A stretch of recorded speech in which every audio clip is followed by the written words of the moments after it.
How about you hit the record button about now?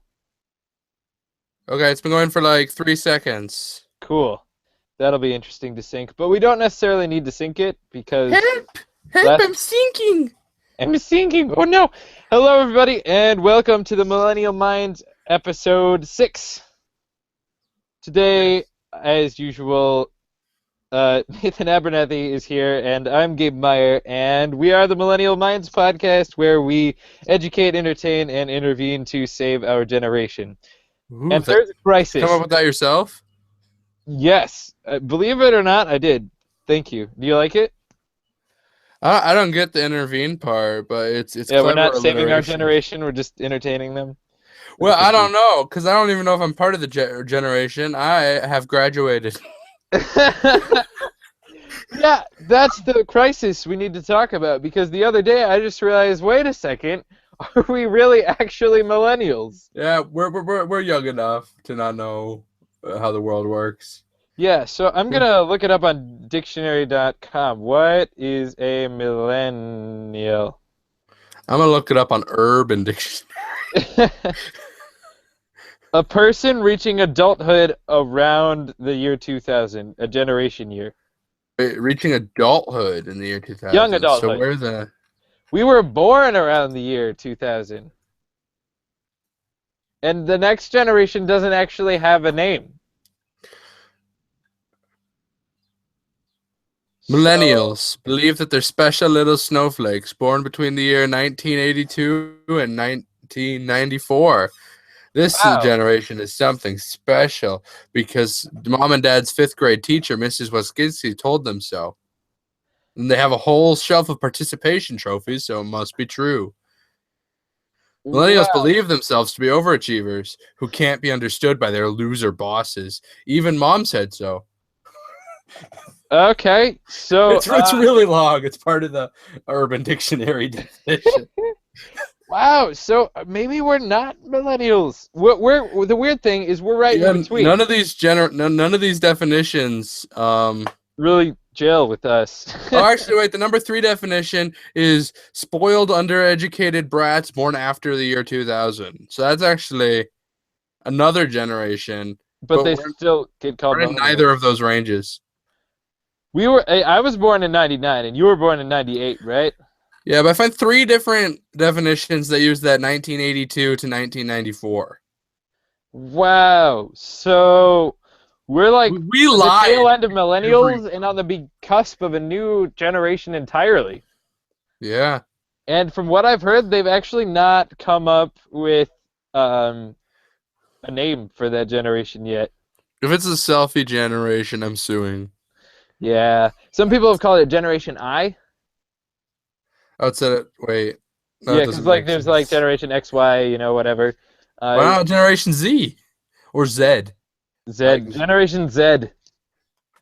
it just doesn't work for the alphabet song, but it's kind of a cooler name for that letter. Z. Yeah, it is. Yeah, I don't know. What are we? This is an existential crisis, people. I'm 24601. Yeah, so Or I don't know. What do you guys think? What should we rename our podcast? Should we just talk about our uncles and aunts and cousins that are millennials? I maybe mean, we're talking to millennials. maybe. Maybe I don't know. But we're younger than millennials. Right. But maybe they want to view us as kind of a study. Like, we're gonna find some well-spoken people from this generation. These people have a podcast; they must know what they're talking about. And then, boom, I'm now a fan of us. Oh, so we like interview millennials and stuff. No, no, no. Millennials just watch us and they try to understand why. Try to understand why. So I gotta like change the podcast description now. This is like, Yeah, yeah, yeah. But what we don't have a name for our generation yet. We need to come up with one. Generation Awesome. generation awesome. That is something we would say. Isn't Or that great? the P Yeah, generation, or yeah. I Generation don't Awesome. I think we should just call it that and leave it at that. Ooh, but that's actually kind of got because whenever I think awesome, I think of the Lego Movie song. Everything is awesome, Yes. and that's kind of the attitude of this generation. Yes. Nothing isn't awesome. So Generation Awesome sounds like it's self-praising, but it's actually very critical if you think about it. Darn it, the URL's taken. Generation Awesome. Well, There's also official Generation Awesome on Twitter. How about Awesome Generation? awesome generation. Generation X, Generation Y's, Millennials, and www.awesomegeneration.com. Uh, .com. the Lego generation. We're not the greatest generation. We're the awesome generation. So is that the current generation? What, the greatest one? People born after the millennial time period could be having kids. Who are they? Right? People born after 94, I believe. So that's like the beginning of our generation. Those are the people that are slightly older than us and are just now having kids. Right. But then their kids are part of another generation that they'll be there. AwesomeGeneration.com doesn't exist. AwesomeGeneration.com. Or maybe the URL is still Millennial Mindz, but we just changed the name of some of the episodes. Yeah. Well, you can do It'll that be with great. a podcast. It'll be what? Yeah, let me just search GoDaddy for Awesome Generation, see if we can buy it. We'll change the logo. We'll just straight up do a rebrand. Yes, this domain is available. Buy it before somebody else does. Well, I don't know how many of these things we're going to be able to record this summer, so I don't know if we should go through all that work to change things.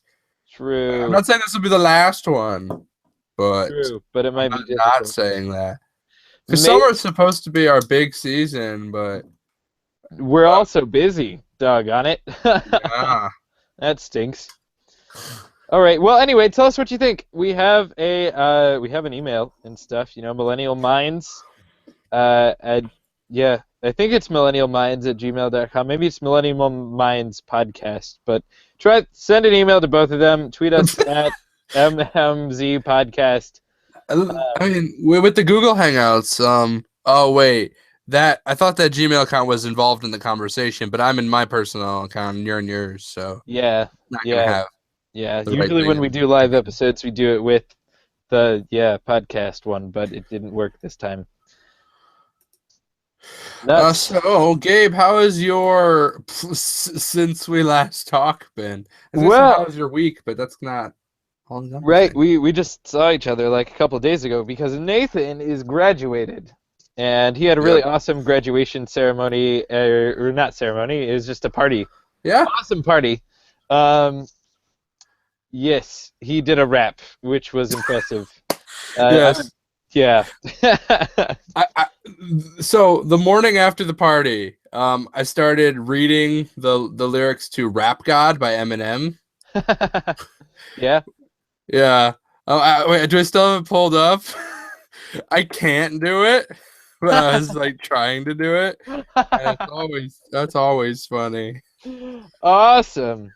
Wow. But yeah, that one I don't know what kind of record it is. It's just very long. It doesn't stop. It's not particularly fast, but it just goes. It is very fast, but a shorter verse could be faster, but it just keeps going and going and going. So there's no room for breath. When does he breathe? Maybe it's just all edited together so he doesn't breathe. I've seen a live video and I could hardly believe it. Wow, that's insane. A lot of the words aren't real words though. Okay. Especially in that fastest part. Where is that? Yeah.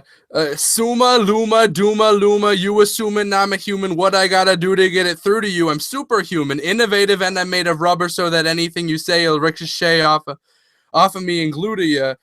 I'm devastated more than ever, demonstrating how to give an audience a feeling like it's levitating, never fading, and I know the haters are forever waiting for the day. Yeah, it just keeps going. Except it's double that speed. Awesome. And like it's all like all those lyrics are like a brag. Like, why do you assume I'm a human? I'm a superhuman.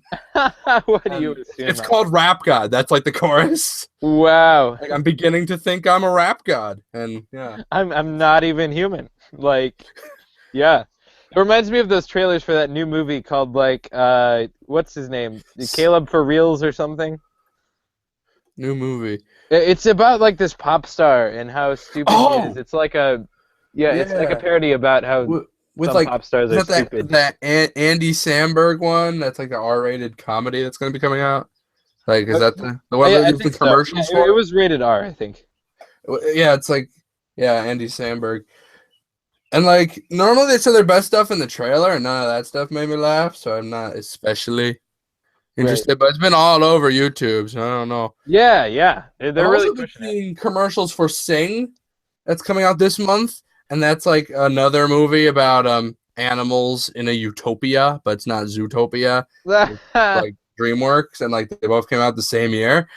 And like there's so much work put into it. You know they were working on it at the same time, but it's like, Oh when did my they realize that they're gonna be producing these movies within months of each other?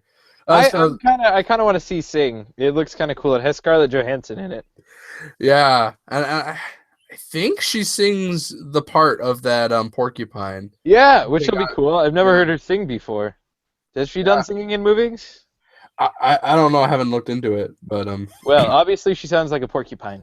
I love that pig like that. Like, there's a bunch of A-list actors like Matthew Yes. McConaughey and people, and then like that one name I didn't recognize. The name of the pig is like my favorite line in the trailer.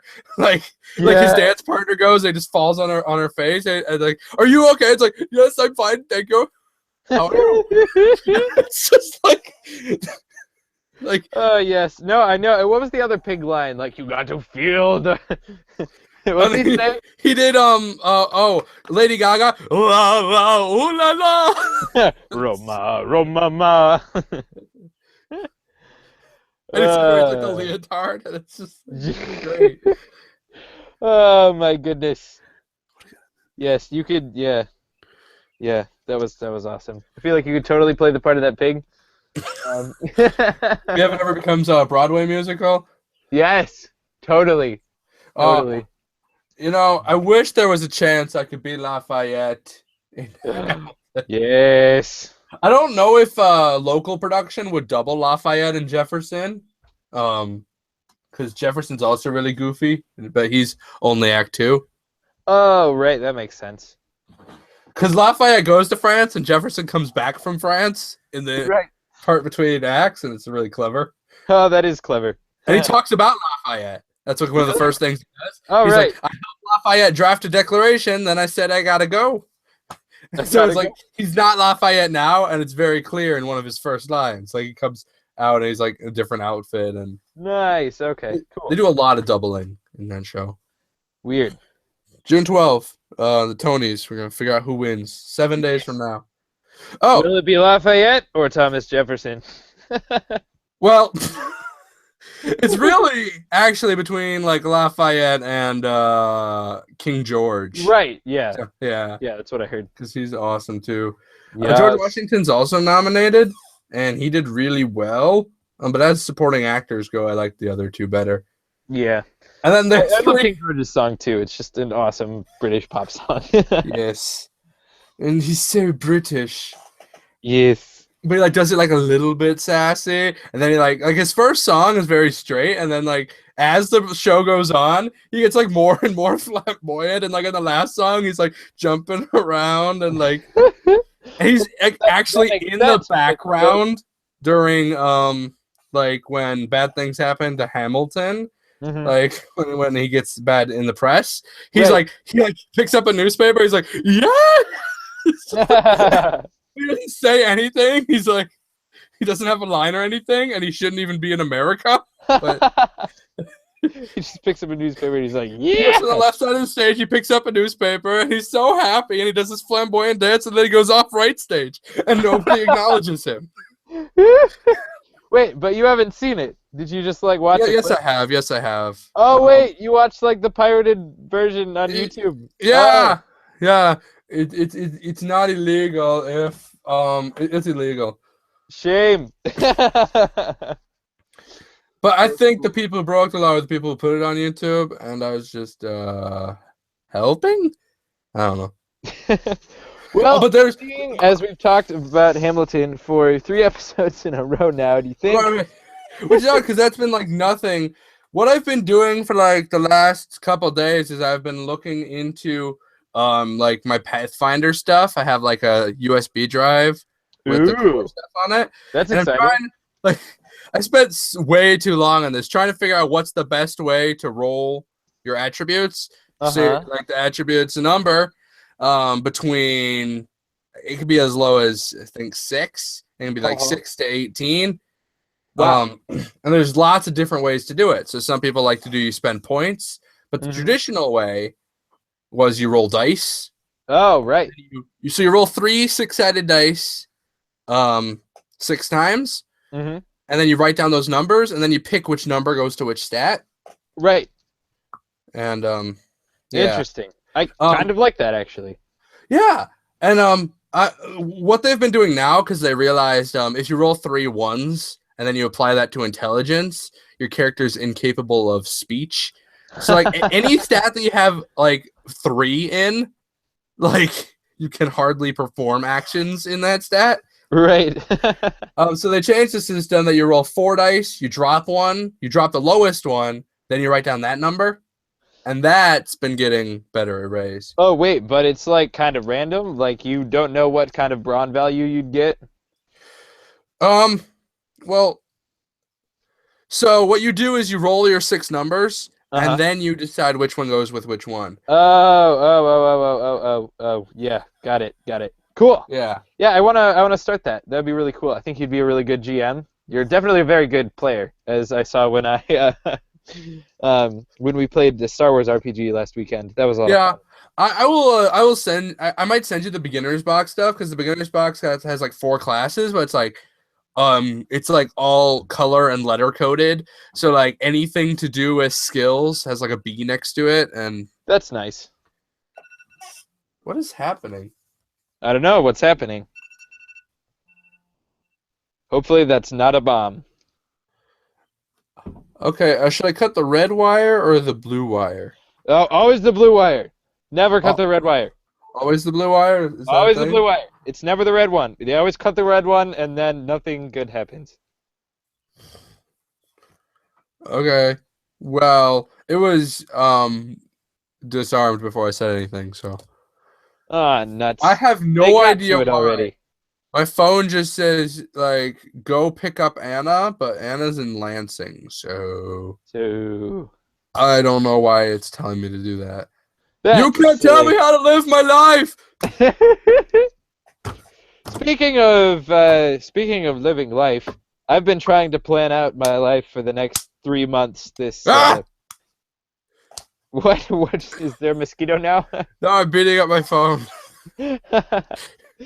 No, so I've been trying to figure out what I'm gonna do with my life for the next 3 months. Earlier I had planned on doing a show this summer, but uh, what with all the other activities I had going on, like there were too many conflicts. I actually conflicted with the show date, so I had to drop that.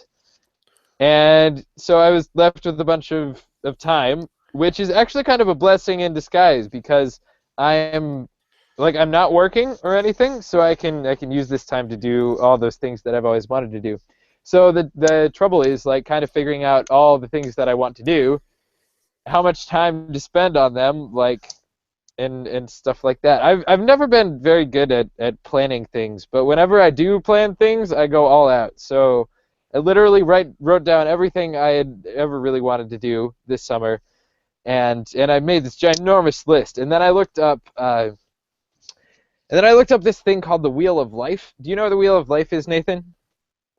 No, It's an exercise that you do whenever you do life coaching or like therapy or stuff like that. You basically make this wheel, and then you rank all these different aspects of your life from 1 to 10 on like this like it's not a pie chart. It's like almost like a bar graph, but like it's a circle, and every like if I rated something 5, it would go all the way to the edge of the circle. But if it was a 1, it'd just be a little tiny like section of the circle right in the middle. But Anyway, Yeah, so I you can't see it, but you know. basically you're rating all these uh, different parts of your life from like religion slash spirituality, family, friends, romance, work, education, stuff like that. And the idea is like you're supposed to be well rounded and balanced in all areas of your life. Um, so where Well, was but how I? does it work? Like, what if I'm just very chill and I give high ratings to everything? Like, does it have to? Like, No, it's just a I don't know. I feel like it's just a guideline to say like, hey, these are 8 areas of your life that you should be paying attention to. Like everybody should be well rounded in each of these 8 different areas. I can read them off to you if you want. See. strength, dexterity, constitution, intelligence, wisdom. Okay, no, here we go. Wheel of Life, Start of Happiness, Self-Assessment Tool. Um, Wait, no, that's the wrong one. I use this particular Wheel of Life because everybody like has a different one. Um, More images for Wheel of Life. See, here's a good one. So like, here are the 8 different categories: career, money, health, friends and family, significant other slash romance, personal growth slash spirituality, fun and recreation, and physical environment. And physical environment basically means like your stuff and your house and your possessions and stuff like that. Okay, I found one on Google. Yeah? Yeah. Cool. So it's anyway, so the idea is I pulled that up and then I kind of analyzed all the different things I was doing and saw which things they fit into and made sure that I kind of had them all well rounded. And it turns out I did. But it's kind of cool. One piece of advice I've heard that like whatever you do, you should always combine 2 different things. Like if you're going to Hmm. have go out and have fun, like I don't know, bring your friends along. Or if you're gonna go for a run, or no, if you're gonna like start exercising, why not bike to work, type thing. Um, so I like, yeah, the idea is if you can combine lots of those, it becomes easier to balance all of them. Um, yeah, so that's that. Suffice it to say, I've been doing a lot of writing down and planning and deciding of things to do with my life. Uh, Yeah. and Yeah. it's been kind of fun. I believe it or not. I've got some really good plans, and I'm almost like a little scared to put them into motion because like it's like if you're holding like something like awesome. It's like when you get a new board game in the mail and you almost don't want to unwrap it because like you're just like, oh my goodness, it's gonna be so great. I gotta savor this moment. Huh. But Well, yeah. and like every summer, I usually try to do some self-improvement thing, but it's usually like different every few weeks. Oh There, yeah, there that's was a cool. while, like I do like the last hour of the day, and I do like vocal exercises and physical exercises, and I would read blogs and write. And I do But that entire all all those every things day. for an hour. Not an hour each. It was just I don't know. I had some system, and Oh, and and okay. and if I got caught up with something, I just keep doing it. It wasn't a thing. But if I Right. didn't do any of those things in a day, like I'd have to do them before I ended the day. I was really trying to Gotcha. Okay. grow. Well, that's kind of cool. And then I did the Miracle Morning thing for a little while, and that was fun. Yeah, yeah. Did you? How many days did you end up doing that? Uh, I think we talked about 4? this on a previous episode. It might have been 4, but whatever I just said in the other episode was probably closer to correct. But yeah, but it's something like that. I want to get something like that because I'm gonna need to do mornings a lot more because I got my job and the Right, schedule for the evenings is very finicky. right. Sometimes Makes the truck sense. has a lot of stuff, sometimes it has a little stuff, but you can't leave it open. So, Yeah. So what are you thinking of doing this summer? hmm.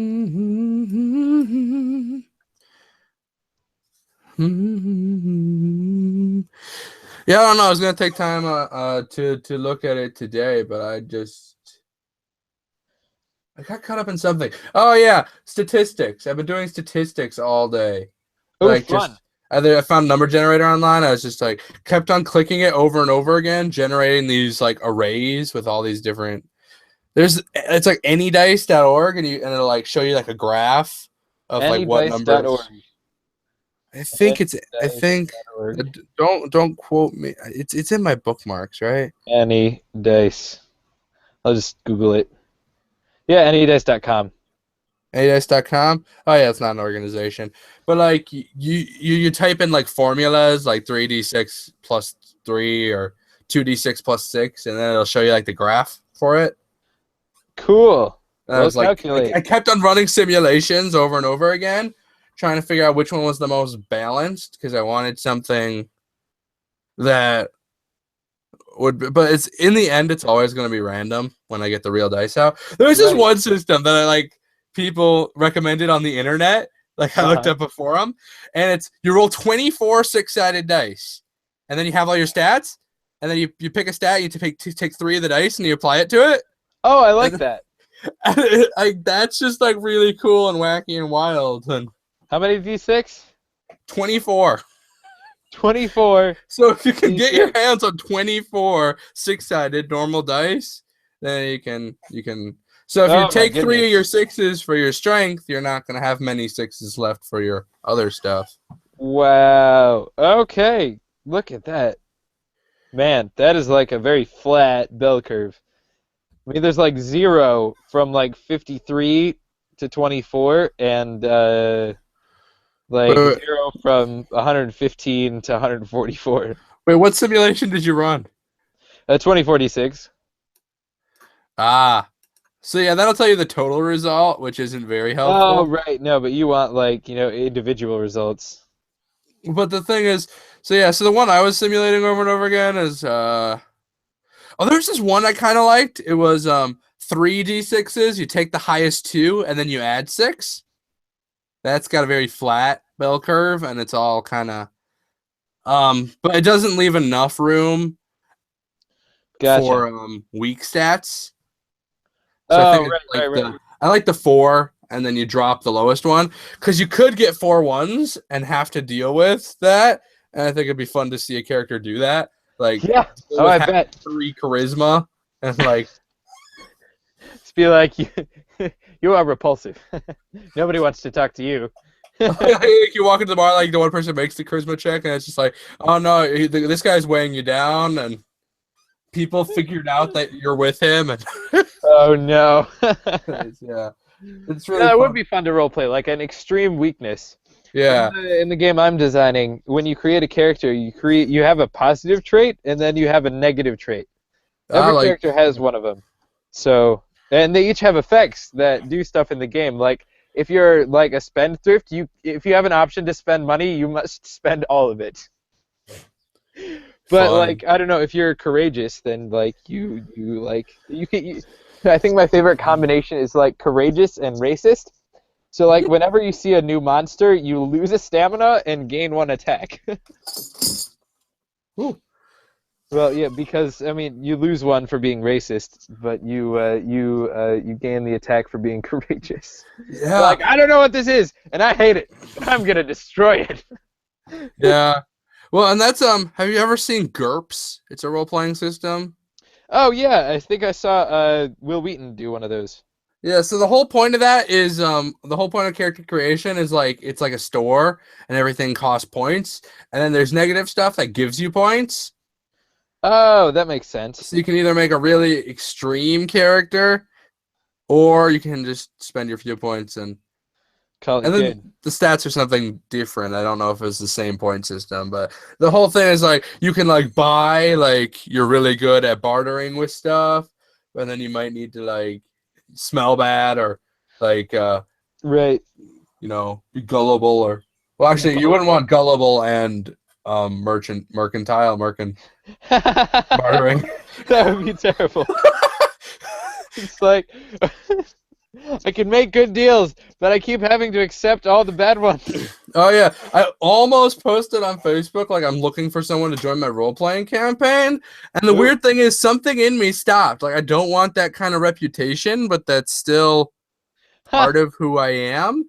But the thing is, it's got such a bad, Connotation just from D&D. Like all the yeah. grandmas and the grandpas and the people that grew up in the 80s would freak out. Well, did you see my grandma at the party?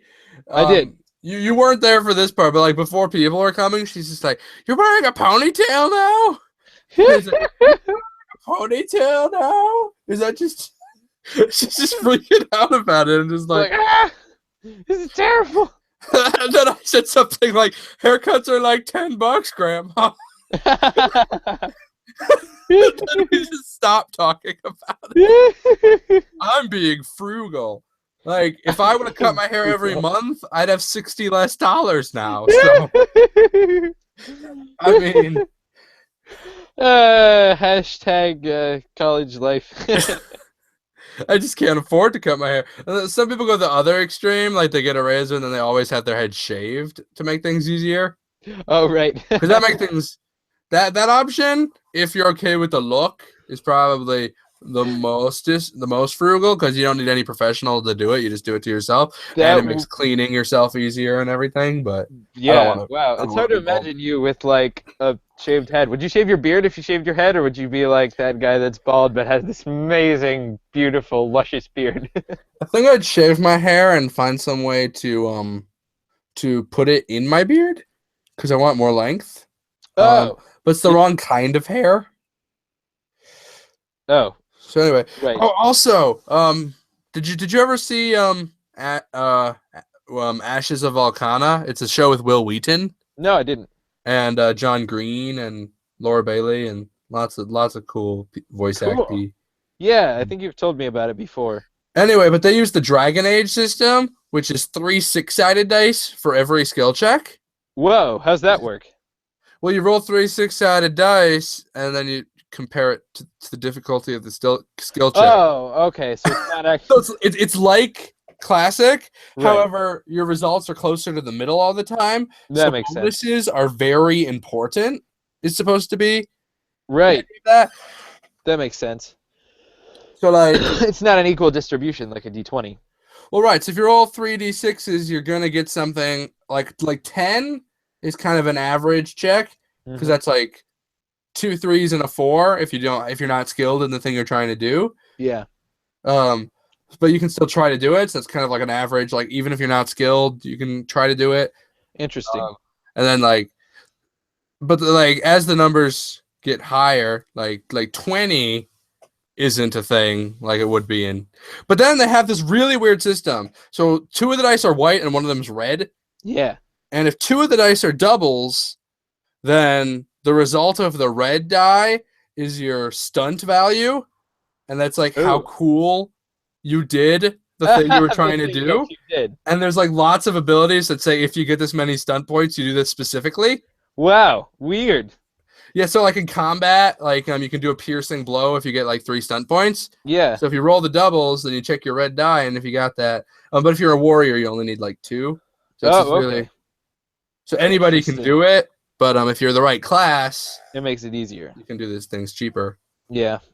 I gotta say, one of my favorite resolutions of, one of the resolutions that I'm worst at so far that I've seen is the Star Wars one. Right. Just because you can have bad things result from good things and good things result from bad things. Well, right. So, all right. The Star Wars system is there's the success-fail threshold. If you compare your skill to the difficulty. Right. And there's the advantage and disadvantage threshold. Yeah, it's a completely different thing. Right. Right. And it's just really weird because you can get like a big advantage from failing. Right. But the thing is, like, that lays it all out there. The GM doesn't have like a screen. Whereas when I'm gonna run a Pathfinder game for you guys just because I have all the materials for it. All right, we gotta do it. But I'm gonna have a screen. And if like these goblins keep rolling criticals, I might just choose to say that they weren't criticals. Right. I might go easy on you, or I might go tougher on you if they are naturally rolling all misses and you haven't taken damage from this encounter. Yeah. I might lie to you, but it's not lying because I'm supposed to do it. Right. Yeah, and they don't have screen. that in Star Wars. And also, there's this thing the D&D guy, Chris Perkins, does all the time. He'll have people roll dice, and he'll be like, "On what skill?" He's just like, "I don't know. I just don't know how to resolve what you just said." So he just rolls it. It's like 17. It's like, okay, this is what happens when you try to do this. He doesn't care what skill it's on because he doesn't have a difficulty he's trying to match it to. He's just like, I want a random number between 1 and 20 to gauge this by. And then we'll see how it goes from there. Interesting. Yeah. But the Star Wars system's very all out there, and it's very, very fun system to play. Yeah. Yeah. I mean, I guess that's all I have to say about it. Yeah. But yeah, it makes a really fun adventure, but it's just very all cards out there. Like, there's things that the GM it's harder for the GM to mess with things. Yeah. Yeah. Speaking of board games, and role-playing games and all of the above, there's this I just found this ongoing contest thing on Board Game Geek. It's called 24-hour game design contest. It's very similar to the thing that I did at Grand Con, where you have 24 hours and you have to design a game. You have to completely design, test, and make the prototype and have it all done within 24 hours. And like they have one every 24 hours that's different, or it's just no, I wish. Every month they have a different 24-hour challenge. Oh, okay. And then the winner gets a bunch of Geek Gold and sometimes gift cards to the Board Game Geek store. So that's pretty cool. Get that gamer swag. Right. And the thing is, if you were looking for practice, you could do. They have different. They've been doing this for years, so you could look through and just like do some every day for like an entire month. Yeah. And just call that good. Well, that'll be quite the experience, though. Yeah. Be like the super fast game design, brouhaha challenge. Well, and that's like a really good way to flex your creative muscles. Like, right. I always want to practice being more creative. Yeah. And, well, hey, maybe we should challenge each other. Do this for a week, Challenge. I challenge you to a duel. 24-hour game design challenges. Yeah. Or even like 1 hour. I mean. Well, that's kind of like the stuff that we do with Board Gameizer. Board Gameizer? Yeah. Oh man. Want to do a couple rounds right now? Yeah, let's do it. Let's do it. Like 2 rounds each, just something not significant. Something easy, yeah. Oh boy, this is a good one. Wait, you got one for me already? Yeah, I got one up. All right, so you just add it up. Like, how was I the person who came up with the? Whoops, I spelled it wrong. Board game is here apparently is a checkers thing. Board game is here. So your mechanic is dice rolling. Okay. Your theme, you have 3 themes. Mental institution. For people who just started from this podcast, while you're explaining which one I got, explain what the mechanic is and what constraint is and right. Yeah. For the listeners. So yeah, the mechanism is dice rolling in basically with Board Gameizer. They give you 4 things. They give you a mechanism, a theme, a victory condition, and a constraint, and you have to design the game and fill in the gaps. The mechanism is dice rolling. Roll dice to try and reach your goals. 3 themes. Ooh. Mental institution. Okay. Korean War. And hostage. Oh, okay. This is actually coming together already. Victory is most units destroyed. Interesting. And the constraint, it must have a card that ends the game. Okay. So it must have a card. It wasn't going to have a card at first because the mechanic's dice rolling. Hostage. So obviously, you are in a mental institution in the midst of the Korean War, and this is a cooperative game wherein the players are trying to sneak out of this institution, and you start with one of the guards as a hostage. So I got all 3 of my themes there. Yeah. Okay. Yeah. Um. Wait. What's the victory condition? Most units destroyed. Most units destroyed. Okay. So you are like Koreans being housed in a wait. I don't know anything about the Korean War, but you want to sabotage the country you're in. So either whether you're from the other country or you're just insane, which could make sense. Yes, because you're in a You're, mental institution. you're really trying to sabotage the places in this country. So there's like a board, and you roll like 3 dice, and like one of them's a movement dice, and then one of them's got like a bunch of symbols, which are Uh-huh. like different ways you can interact with scenery. So there's like like a radio tower here and another thing here. So you're Gotcha. trying to go around and destroy things. And then there's this deck of cards. It's like an event deck, Oh, yeah. which is will tell you how police and army members are deployed to stop you. But there's not a complicated system for that. It's just if you get caught, you're out. And all of the But characters are insane. but right, well, all the player characters are insane and cooperative, just because I like cooperative games right now. Yeah.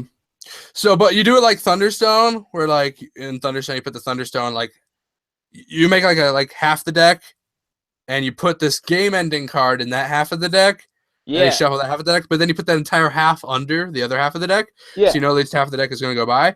So you're Yeah. trying Yeah. to destroy all the buildings Uh-huh. by rolling your dice, getting to the right places, and then um, getting the right symbol on the other dice um, while avoiding. So it's a very simple game, the way I'm imagining it right now. Right. And the cards from the police deck is either going to be one, and it's going to be like a grid system, like on A2, and then one on Right. whatever. But then one of them's just going to say, you're caught. So You've been basically, caught. you've been seen as dangerous enough, and they've been sending all the little guys at you, and they basically send something overwhelming that thematically destroys the whole Cool. team. Wow. Wow. Nice. And there might be an expansion where the players are different from each other, but That game could get vanilla. really dark. Not only are you insane, but you're like insanely sabotaging like everything. You're Oh, you're wow. destroying this great nation of Korea or America. I haven't quite decided because I don't know what's going on. Right. Wow. I think the Korean War didn't take place in America, so I don't see why any of the troops would be in America. So I think it's sabotaging Korea, but the characters could be a mix of Koreans and Americans, Right. destroying things for different reasons. Kind of Interesting. character card, and like what your issue is, and you can have some fun role playing it, but it's just a simple because however I decide to do it, I'm probably not going to decide this fully. The police's movements will be kind of easy to project, so you're going to kind of talk to each other and try to figure out where they're going to be at what turn, so you don't end up next to them Yeah. and Right. Right. Yes. You gotta avoid losing them. characters. Mm-hmm. Um, yeah, and Well, cool. I think what was the constraint? I feel like I might have not hit it. Oh yeah, there's a card that ends the game. Okay, sweet. Yeah. Check that out. All right. So, Yeah. give me one. Mechanics, card driven. There's a little definition. Games that are card driven, players' actions are restricted to actions on cards in their hands. Okay.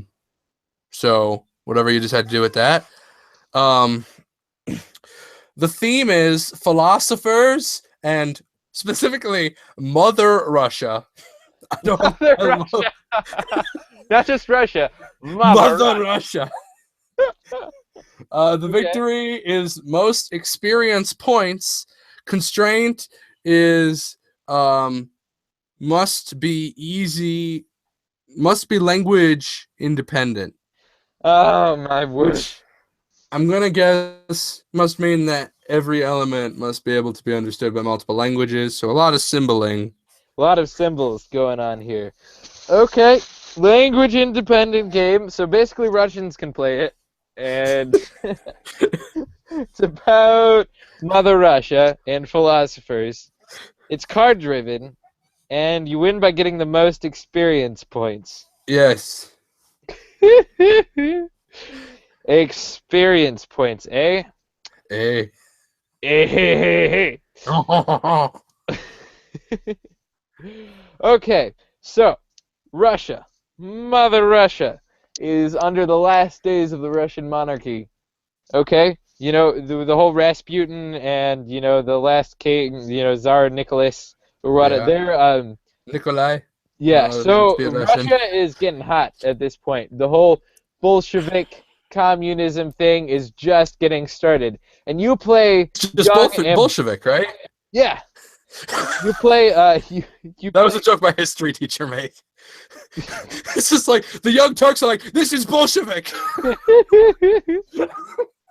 exactly. Anyway, sorry. No, that was in that joke was also from Madagascar 3. Oh, The Russian okay. tiger goes like, they're like, we thought you left, and he's like, that is Bolshevik.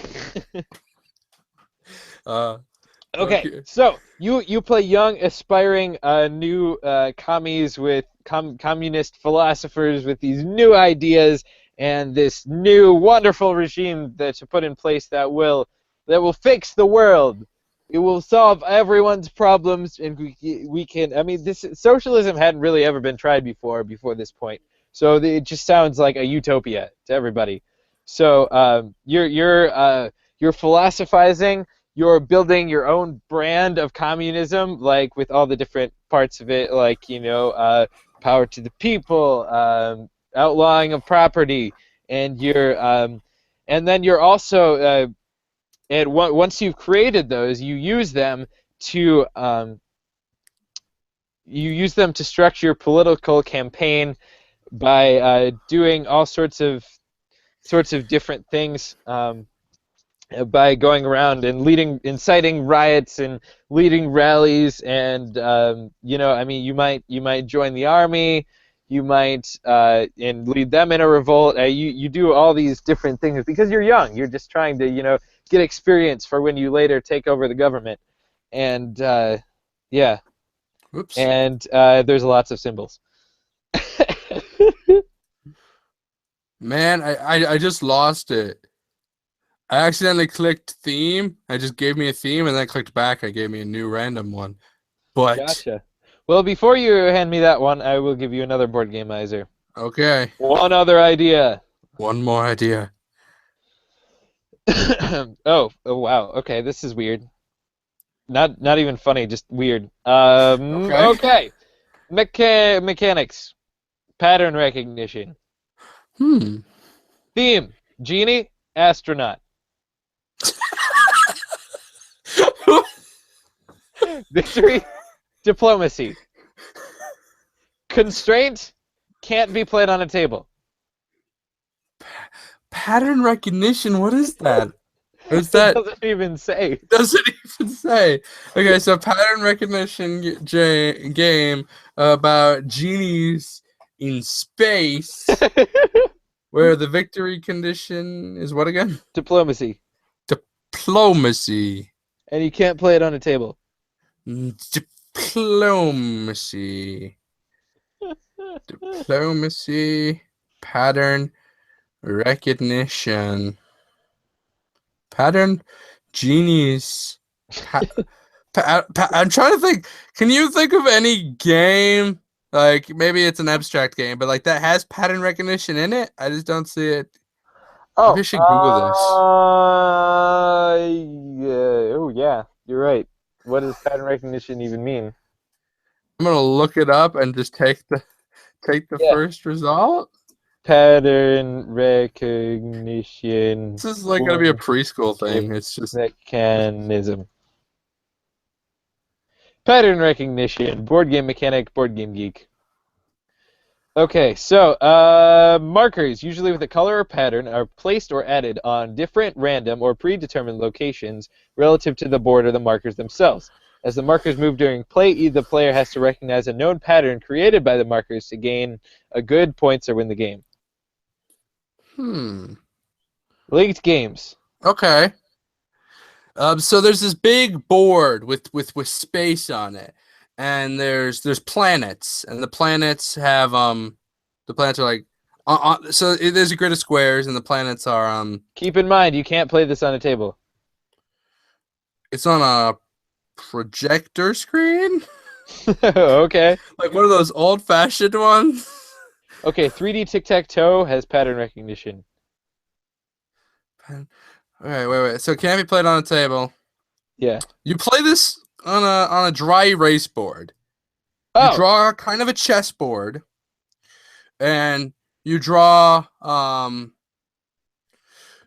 just out from the four corners, so not in the four corners, but like the one space diagonally inwards from there. okay. You draw these circles that are like planets, and half of them are one color and half of them are the other color. Okay. People take turns laying tiles that have these colors on them, and you're trying to connect these color zones. I'm making Carcassonne, aren't I? Hold on. But it's with genies in space. All right, and what these color zones represent is the different influences of different clans of genies. There's the red, the green, the blue, and the yellow. Okay, genie clans. I get it. All right, so you have your secret. You have goal cards that'll score when some will just be this clan needs to have this many squares claimed on the board, Uh-huh. or some of the cards that are worth more points will even say it requires this clan to have fewer than this many squares. So you have Okay. this hand of cards, and on your turn, you place a tile on the board, and then you discard a card from your hand and draw a card. And you always have to do that. So if you want to get really attached to a few cards, you just gotta make sure to cycle out the other ones. Okay. And the squares aren't like they have weird like shapes on them and patterns. So like it's all about rotating them the right way. Because if part of a square is the right color, then Okay. that square can be scored for that color. So like sometimes it'll be like diagonal across it, red and green. Okay. Sometimes it'll be four zones, like four little triangles, and sometimes it'll be like some of these tiles will be solid color. And you gotta place it in the right place, and then you play these scorecards, and you play to like 15, 20 points, and when you get that many points, you win. Awesome. Well, Was that the right victory? A victory is just victory, diplomacy. diplomacy. So I suppose So you're I decided that was negotiating. part of the theme. Yeah, But you know what? whatever. That counts. It can't be played on a table because it's dry erase board. You genies That was such a cop out, but in space and but they gotta be like magnetic. Like, is there like a magnet board on a wall? I yeah, really like the idea of the wall for this specific game. yeah, that makes sense. It's in kind a of whole other dimension because you've got space genies. yes, and like genies are just like part of the art of like the clan cards, like the scoring cards. But Yeah, totally makes they didn't really take a central role in the theme. But Okay, cool. All right. Well, give me one.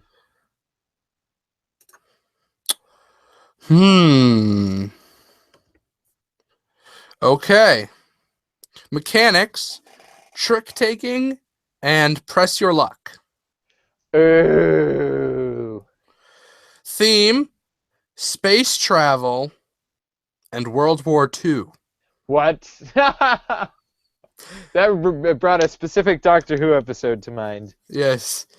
Victory, most reputation points. Constraint, players may not have a hand of cards. Okay, read that to me again. So your mechanics are trick taking and press Wait, your but luck. you can't have a hand of cards. Okay. Okay. What if we define a hand of cards as information that's hidden from other players? Okay, that's fair. So you gotta try to design it around stuff that's on the table, but it can still kind of belong to you. Right. Okay. Yeah. So trick taking and press your luck. So that's where you gotta choose going on. Classic example, Farkle. Okay. Wait, you know what? Actually, I can do this without cards, but I still need hidden information. So yeah, we got it. Okay. And your theme is space travel in World War II. Victory, most reputation points. Constraint, players cannot have a hand of cards. Okay, so it's the last days of humanity. 80 aliens are getting ready to destroy the planet. However, all the governments of the world have worked together to create a last hope, which are each of the four players. Um, by the way, this all happened about the time when everybody was ready to destroy each other with World War II, but that didn't happen because aliens kind of sidetracked, everybody. So, with their technology, they have been able to give each of the player a World War II fighter plane that is capable of space travel. It is your job to go up and fight the aliens, come back, and look the coolest doing so. Obviously, Yeah. because before this, all these different countries were going to like fight each other. So obviously, you want to like destroy the aliens the most, so that obviously that gives you cred, and other countries won't fight you once you get done fighting the aliens. So, um, yeah. So the way the trick taking and press your luck works is okay, so everybody gets a set of dice, and the idea is, okay, yeah, this will work. This will work. So the aliens present um, the aliens present a threat, but you don't necessarily know what the threat is. You kind of have like a range on the threat card. It'll say like 2 to 7 or whatever. There will be one or two in each category that's totally lying. Like it says 2 to 7, it's totally a 12. But yeah, and so you don't know what it is, and then each of the players will roll their dice and hide it, and then they will each select one of their six-sided dice to play out onto the table. And yes, and and then everybody reveals, and then you reveal the alien card, and if all of the players combined beat the alien card, then you guys have successfully beaten the aliens. If you don't do that, you take a damage, and then once you take damage, you'll eventually die and lose the game. But I just made whoever me rolled the lose the game. highest, or what? I just made me lose the game. But yeah, keep going. Whoever played the highest uh, dice number that they put out, and if there's a tie, then the tie goes to the. Yeah, they each get a point, and you get a point for being the coolest. It enhances your reputation. So, Okay. so you're trying to sort of take a trick, play the highest number between the other players, but you're also trying to defeat the aliens in World War II. And What it was it? doesn't have a hand of cards. It has a deck of cards. Um, yeah, did I miss anything? Well, so you said like you roll the dice and you cover them, and then you have two dice and you pick one. No, you have like a bunch of dice. You have 10 dice that you all roll, Oh, and then okay. every time you're going to be selecting one and being Okay, like, because okay. yeah, I was afraid it'd be too luck based, but with 10 No, dice, yeah, it's better. it's more strategy. And then you can, Oh, I had and two. then you have a blank dice that you can play, which basically says, I'm out of this round. Like, you guys can take the aliens this time. And you don't take any damage if the aliens beat you for that one, but also you don't get any glory if they win. Ooh, okay, but is it like so you add the people's dice together to beat them? Yeah, you add the people's Okay. dice Oh together yeah. to beat the aliens, but whoever played the highest gets the points. Interesting. I honestly want to make this game now. It's kind of cool. Yeah. All right, so do we want to do one more or call that it? Well. Oh, we've been going for an hour. I don't know what that means. You know what? That means, yeah, I've got other things that I should probably still do tonight. I haven't practiced voice at all, um, so I should probably do that. Not Uh, like I have a piano because like the piano probably shouldn't be played because my sisters are. Hmm, didn't think about that. Maybe we can get well, a piano program and just kind of tap on the keyboard. Well, if you have do you have like electronic keyboard? Because you can plug headphones into that. I do not. I do not. I have a Like, phone. I can make a keyboard on that. yeah, with that tiny piano. Yeah, right. All right. Well, Well, yeah. So about the audience. thanks for Goodbye. listening to this episode of the Millennial Minds podcast. We hope to see you next time, and we hope you like the kind of off the cuff, unedited format we're trying here. If you don't, please let us know because nobody's let us know anything about this show so far. Ooh, let's do a subscriber count. How many people are listening to our podcast? Is that something we should share, you think? Sure, why not? Yeah, let's see. How many downloads do we have? Sign in. Um, yeah, I think we're mmzpodcast@gmail.com, but I could be wrong. We are meant to be a colony that runs independently and keeps it notice endlessly. I Essential. think let's try millennialminds@gmail.com. Yeah, we're millennialminds@gmail.com. Email us at Oh, we're still recording. I was just looking millennialminds@gmail.com. that up too, and okay. Yeah, dashboard. And I'm gonna follow us on 28 downloads. Woohoo! 28 downloads. People are insane. Yeah, that is amazing. I love you, people. You people are amazing. Please, Except please keep Jeff. listening. Jeff, Jeff, you're fired. You're fired. Jeff, I mean, I want all the other people, but I mean, if you stop listening, I wouldn't miss you. Oh, yikes. Wow. Well, No, come yeah, back, that's Jeff. the episode, guys. Thanks so much. Gabe made me say it. All right, I stopped recording. Bye. And we are off the air.